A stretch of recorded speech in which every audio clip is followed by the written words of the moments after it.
Happening now, former President Trump speaks to the Fraternal Order of Police in North Carolina. Let's bring in the Assistant Whip for the House Republican Conference, New York Congresswoman Nicole Malliotakis. Congresswoman, it's always a pleasure to see you and have you on the show. Here's what he just said. Quote, no one in the room. He's basically saying no one in the room. He asked for a show of hands. Are you for Kamala Harris? The cops basically saying no. He's also saying cops are in more danger, under a greater threat than ever before. Cities are under siege because of the brutal plague of crime. Are people getting the truth about crime in America? Look, nobody who is in law enforcement or supports our law enforcement should vote for Kamala Harris, because she is somebody who has raised money to bail out dangerous criminals. She called ICE, that is tasked with deporting criminals from our country. She compared them to KKK. This is someone who has not been a friend of our law enforcement. President Trump, on the other hand, has been, and he is the one fighting to secure this nation, secure our border, make our city streets safe again. And if that's what people want, law and order and secure borders, there's only one choice in this race, and that is President Donald Trump. So crime is so out of control in New York City. New York Governor Kathy Hochul just signed a new law mandating that large retailers like Walmart and Target install panic buttons in all their New York State locations. No state has done this in the nation. No one's doing this. Why do we need panic buttons when we already have 911? How are panic buttons going to stop crime?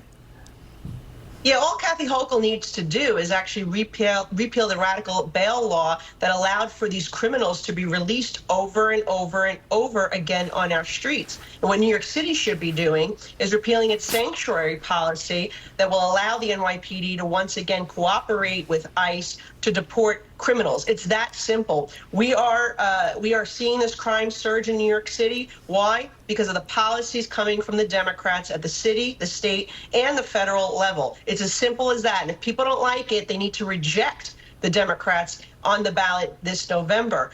So it's that clear. So in New York City alone, I think there have been nearly 41,000 complaints about retail theft so far this year. That's like 112 complaints a day. Stores like Target have had to shut locations. Are you getting the data from politicians in places like New York City about the true level of crime in the city?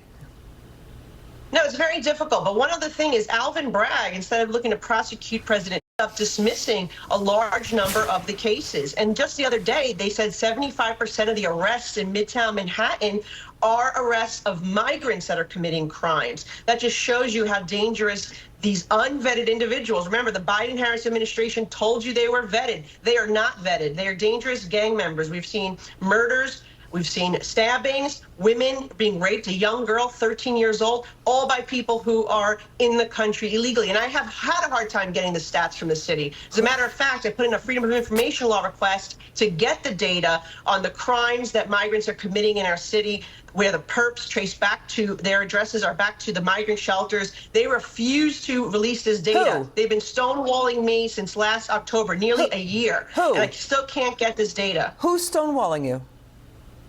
Well, it's the NYPD in the city of New York. It is under the direction of Mayor Adams. They've kicked the can down the road now 3 times. They're now telling me, after telling me I'd get the information in May and then August, now they're telling me I'll get the information in November. So either they're stonewalling, or there's so much crime being committed by migrants that they're having such a long time, they need such much time to tally it up. We know as of last February, there were 1,200 arrests of migrants. That number has to be probably 3,000 or 4,000, at least I would estimate by now. But they need to be transparent with the public. Yeah. They're forcing the taxpayers of the city to pay for these individuals to live in our city to wreak havoc. And instead of supporting them when they commit a crime, they release them and they commit these crimes over and over again. And they go to that luxury hotel room that's costing the taxpayers $350 a night. Yeah.